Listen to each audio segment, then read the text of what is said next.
Students, welcome to my channel economic zone, जहां हम पढ़ रहे हैं class 11th and 12th micro economics as well as macro economics.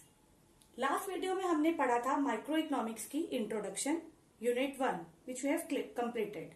Now today we will start with the next topic and next unit of micro economics, that is theory of consumer behaviour and demand.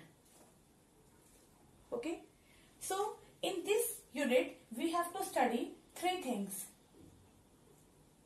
First of all, we have to study the consumer behavior.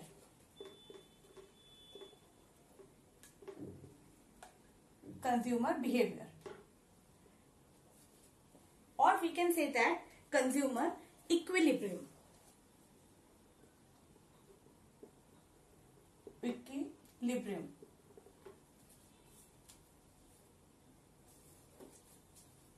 This consumer behavior or consumer equilibrium we have to study with the help of two analysis. Number one is utility analysis and second one is indifference curve. Indifference curve analysis. Okay. So our first topic will be utility analysis, second topic will be indifference curve, and third one will be demand, because our unit consists of theory of consumer behavior and demand. So in the last topic we have to study about demand in detail. Okay, today we will start with the utility analysis approach. Utility analysis approach की मदद से हम पढ़ेंगे कि हम consumer का equilibrium और behaviour को कैसे फाइंड आउट कर सकते हैं।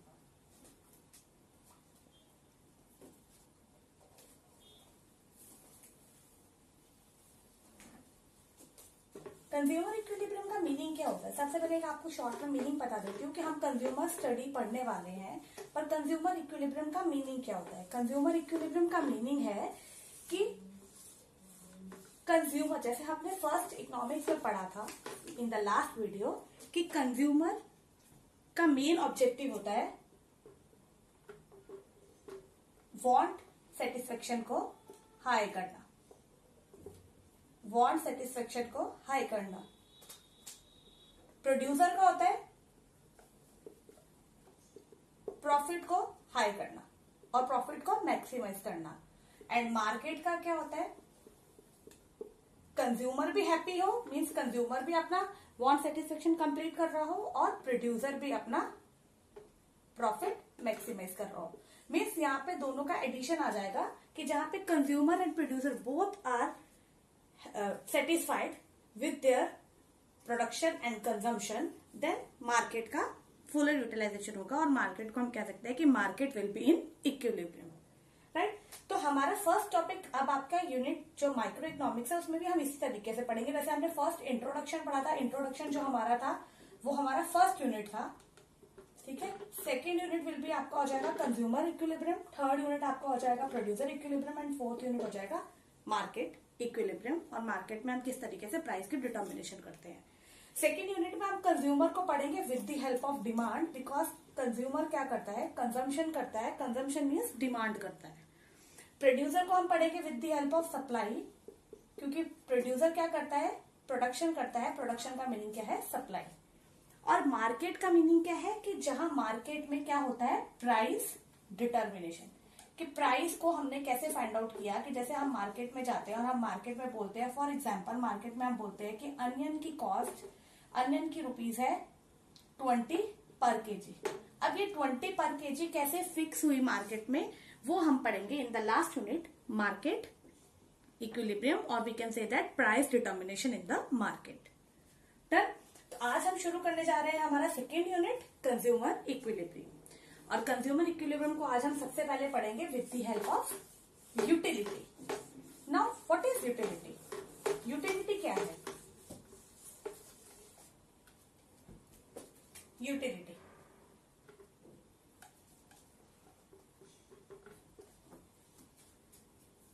अब जैसे मैंने आपको बोला कि अनियन है, जैसे, ठीक है, अनियन की कॉस्ट है ₹20 पर केजी। मीन्स अब हम अनियन की प्राइस 20 रुपीज बोल रहे हैं, पर उसके साथ जो हम यूनिट यूज कर रहे हैं that is KG, right. Milk है, मिल्क की कॉस्ट है ₹50 पर लीटर, ठीक है। तो पर litre means litre is a unit, ठीक है। इसी तरीके से हमारी वांट कितनी सेटिस्फाई हो रही है, वांट सेटिस्फेक्शन पावर, ठीक है, उसको हम बोलते हैं यूटिलिटी। उस यूनिट्स को हम बोलते हैं यूटिल्स, और उस डेफिनेशन हमारी क्या आ जाती है, want satisfaction power of a commodity is called utility. कि हम अपनी यूटिलिटी, अब हमारा इसका मीनिंग क्या है कि हम अपनी वांट को कितना सेटिस्फाई, कंज्यूमर कितना सेटिस्फाई कर पा रहा है अपनी वांट को, उस यूनिट को हम बोलते हैं यूटिलिटी, ठीक है। अब यहां पर हम यूटिलिटी के बारे में थोड़ा और पढ़ेंगे। यूटिलिटी के बारे में हम बोलेंगे कि यूटिलिटी को हम डिफाइन करेंगे with the help of total utility. Total utility का मीनिंग क्या होता है, utility derived from all the units,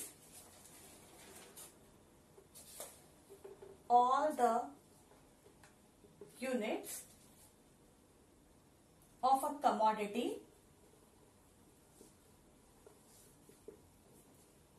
consumed at the time, ठीक है। यहां पे मैं आपको एक छोटा सा एग्जांपल के साथ आपको क्लियर करती हूँ कि टोटल यूटिलिटी का मीनिंग क्या होता है। टोटल यूटिलिटी का मीनिंग है, जैसे हम आप वांट सेटिस्फेक्शन बोल रहे हैं, हम मार्केट में गए अपनी वांट सेटिस्फाई करने के लिए, मीन्स हम अपनी कोई भी चीजों को खरीदने के लिए गए। जैसे मैं फ्रूट्स खरीदने के लिए गई, फ्रूट्स में मुझे मान लो कि एप्पल भी पसंद है, ऑरेंज भी पसंद है, पाइनएप्पल भी पसंद है, मीन्स देयर आर 3-4 फ्रूट्स जो मुझे सब पसंद है। अगर मैंने सब फ्रूट्स खरीद लिए, ठीक है, एप्पल भी खरीद लिया, ऑरेंज भी खरीद लिया, पाइनएप्पल भी खरीद लिया, तो हर एक से अलग अलग यूटिलिटी हमें मिलेगी, ठीक है। वो यूटिलिटी को अगर हम सबकी यूटिलिटी को ऐड कर दें तो उसे हम बोलेंगे टोटल यूटिलिटी। डन। अब यहाँ पे हम यूटिलिटी क्यों पढ़ रहे हैं, because we have to study one law which is known as law of diminishing marginal utility, जिसको हम शॉर्ट में डीएमयू भी बोलते हैं, law of diminishing marginal utility. अब यहां आपके माइंड में एक क्वेश्चन होगा कि अभी हमने टोटल यूटिलिटी का मीनिंग तो कर लिया कि टोटल यूटिलिटी का मीनिंग है कि हमने कितनी ज्यादा यूटिलिटी अलग अलग चीजों से कितनी ली, राइट। अब यहां पर हमारे पास आ जाएगा कि मार्जिनल यूटिलिटी क्या होती है। अब मार्जिनल यूटिलिटी का मीनिंग क्या होता है, अब यहाँ पर हमने ध्यान रखना है कि जैसे मैंने आपको पहले बोला टोटल यूटिलिटी का मतलब है अलग अलग चीजों से हमने कितना गेन किया, बट यहाँ पर हमारे एक अजम्पशन आ जाएगी कि हम एक ही टाइप की गुड के बारे में बात कर रहे हैं। तो मीन्स अगर हम एक ही टाइप के बारे में बात कर रहे हैं, तो जैसे हम एप्पल खरीद के लेकर आए, फॉर एग्जाम्पल हम एप्पल को परचेज करके लेकर आए, एप्पल हम लेकर आए 1 kg, और 1 kg में हमारे पास पीसीज आए 6 एप्पल्स आ गए 1 kg में, ठीक है। अब फर्स्ट एप्पल मैंने जब खाया तो मुझे यूटिलिटी क्या हुई, मेरी बहुत ज्यादा थी उस टाइम पे, ठीक है। सेकेंड एप्पल खाया, यूटिलिटी ज्यादा थी, but as compare to first one थोड़ी सी कम हो गई, यहां पे ज्यादा थी, यहां पे थोड़ी सी कम हो गई। थर्ड में क्या हुआ, थर्ड एप्पल खाया तो यूटिलिटी और कम हो गई, ठीक है।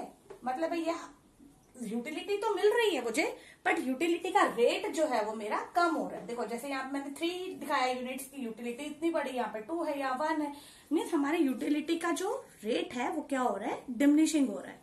तो अब अब यूटिलिटी का मीनिंग तो अभी सबको अगर हम ऐड करेंगे तो इसको हम बोलेंगे टोटल यूटिलिटी। अगर इनका चेंज देखेंगे, जैसे यहाँ 3 है, यहाँ 2 है या 1 है, तो इनका चेंज जो देखेंगे 1 1, तो ये जो हम चेंज देखेंगे हम उसको बोलेंगे कि वो क्या हो रहा है, फॉल कर रहा है, that is called marginal utility. Done. तो यहां पर हम law of diminishing marginal utility को आज स्टडी करेंगे। Law of diminishing marginal utility के लिए एक बहुत ही ज्यादा फेमस एग्जाम्पल है जो मैं आपके साथ आज एक्सप्लेन करूंगी।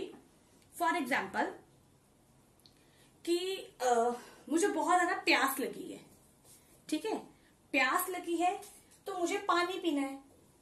अब पानी पीऊंगी तो जैसे मैंने 1 गिलास पानी पिया, तो 1 गिलास पानी पीने से क्या हुआ, मेरी यूटिलिटी, मेरी वांट सेटिस्फेक्शन जो है वो कम हुई। मीन्स मैं इतना थर्स्टी थी, मेरी थोड़ी सी प्यास बुझ गई, ठीक है। उसके बाद मैंने 2nd गिलास दोबारा से एक और पीने की कोशिश की, तो मेरी वांट और सेटिस्फाई हो गई। मीन्स मेरे को वांट सेटिस्फेक्शन हुई पर मेरी यूटिलिटी फॉल हो गई। मतलब पहली जितनी फर्स्ट क्लास से मेरी जितनी यूटिलिटी थी वो अब as compare to second one कम हो गई। देन मैंने 3rd ग्लास पिया, 3rd ग्लास पीने से मेरा टमी पूरा फुल हो गया, ठीक है। अब मेरी बिल्कुल इच्छा नहीं है कि मैं अब 4th ग्लास पानी पीऊं, बट स्टिल मैंने 4th ग्लास भी पानी पी लिया। अब मैं अगर 4th ग्लास भी पी लूंगी तो क्या होगा, मेरे पेट में दर्द हो जाएगा, स्टमक हो जाएगा, ठीक है। उसके बाद स्टमक हो गया तो उससे क्या होगा कि हो सकता है मुझे प्रॉब्लम हो जाए, मुझे फटाफट यूरिन करने के लिए जाना पड़े। तो इस तरीके से क्या है, यूटिलिटी, मार्जिनल यूटिलिटी जो है वो नेगेटिवली इंपैक्ट भी करती है अगर हम अपनी कंजम्पशन को स्टॉप ना करें। अब यहाँ पर हम डिस्कस करेंगे law of diminishing marginal utility, ठीक है। अब law of diminishing marginal utility का मीनिंग क्या है, when we consume more and more units of a commodity,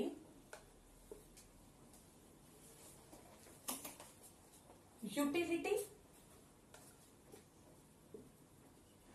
derived from every successive unit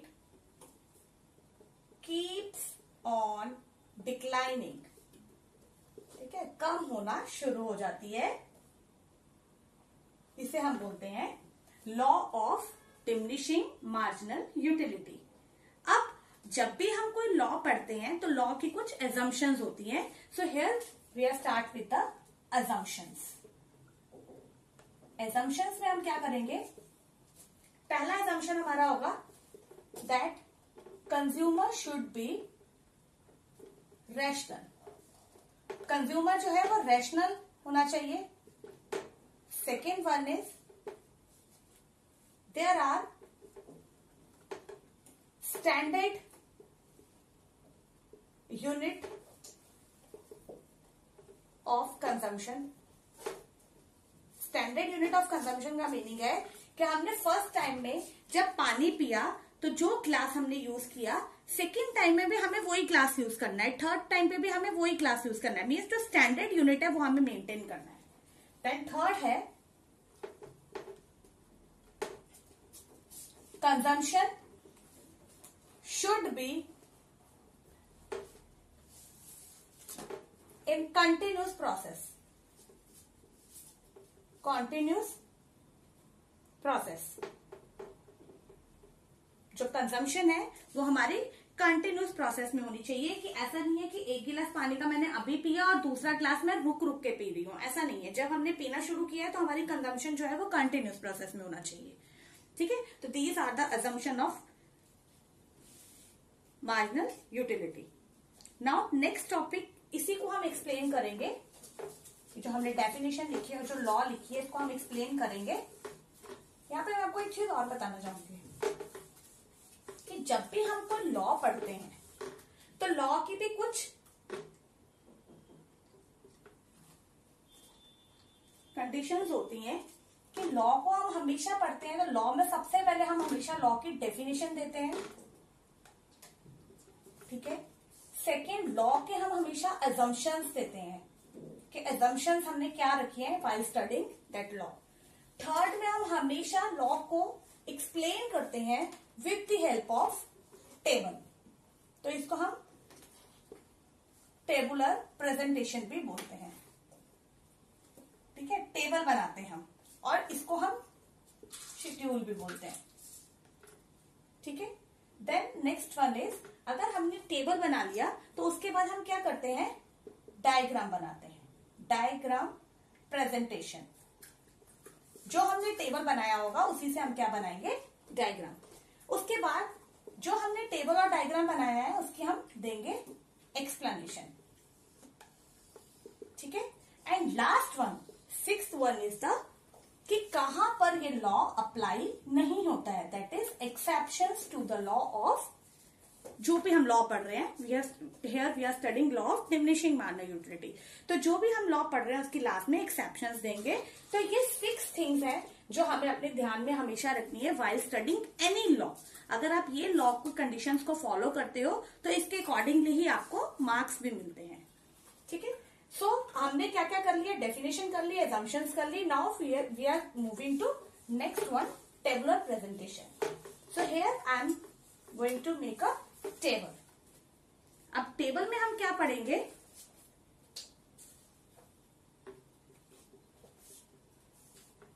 table में हम पढ़ेंगे quantity, marginal utility and total utility. ठीक है, यहां पर आपको मार्जिनल यूटिलिटी का फॉर्मूला बता देती हूँ। मार्जिनल यूटिलिटी का फॉर्मूला होता है total utility of n minus total utility of n minus 1, and total utility का फॉर्मूला होता है समेशन ऑफ मार्जिनल यूटिलिटी। अगर हम मार्जिनल यूटिलिटी को ऐड करते हैं तो उसको हम बोलते हैं टोटल यूटिलिटी, हमारे पास बन गई। तो यहां हम क्वांटिटी देंगे 1 2 3 4 5। अब यहां पर हम पहले टोटल यूटिलिटी देंगे, दैट इज 5 8 10 10 एंड 9। अब यहाँ मार्जिनल यूटिलिटी का मतलब क्या है, चेंज इन टोटल यूटिलिटी, और इसको हम इस तरीके से भी लिख सकते हैं, चेंज इन टोटल यूटिलिटी। अब ये जो फॉर्मूला है इसको पहले समझो कि total utility n minus n minus 1 का मीनिंग क्या है। अब यहाँ पर जो हमारी वैल्यू आएगी TUn माइनस 1 का मीनिंग क्या है, total utility of first commodity minus total utility of first minus 1 commodity. Means first commodity की टोटल यूटिलिटी कितनी है 5, और यहाँ पर अगर TU 1 माइनस 1 हो जाएगा तो इसको हम लिखेंगे TU 0, तो जिसकी वैल्यू हो जाएगी 0, तो आंसर विल बी 5। तो फर्स्ट हमारा आ जाएगा 5।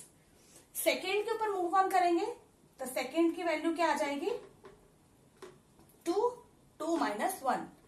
अब यहाँ पर कितना आ जाएगा, total utility of second commodity is 8 and total utility of 2 minus 1 means total utility of first commodity is 5, तो इट विल कम 3। और वी कैन सिंपल इस तरीके से भी कर सकते हैं, 8 माइनस 5, पहले 5 minus 0 5, then 8 minus 5 3, 10 minus 8 2, 10 minus 10 0, 9 minus 10 minus 1।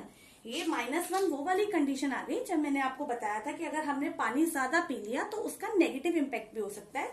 तो यहाँ पर हमारे पास नेगेटिवली भी मार्जिनल यूटिलिटी हमारी नेगेटिवली भी बन सकती है।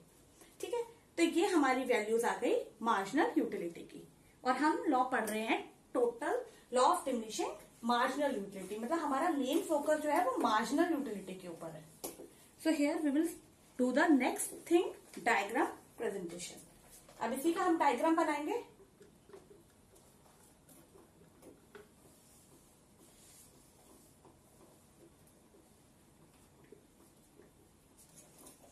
नीचे हम ले लेंगे क्वांटिटी और यहां हम ले लेंगे marginal utility.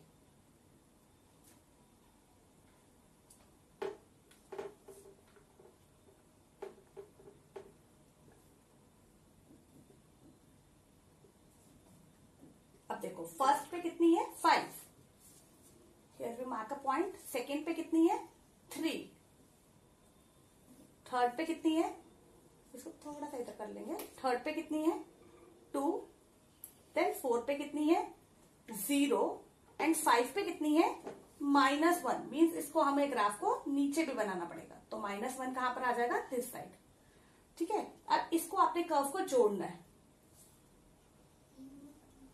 C now this curve show that marginal utility is negatively sloped curve, और इस डायग्राम से क्लियर होता है that law of diminishing marginal utility में क्या होता है कि मार्जिनल यूटिलिटी कर्व डिक्लाइन करती है। ठीक है, एक्सप्लेनेशन हम पढ़ेंगे इन द नेक्स्ट वीडियो। अगर आपको ये वीडियो अच्छा लगा तो प्लीज लाइक, शेयर और सब्सक्राइब करना नहीं भूलना। Thank you.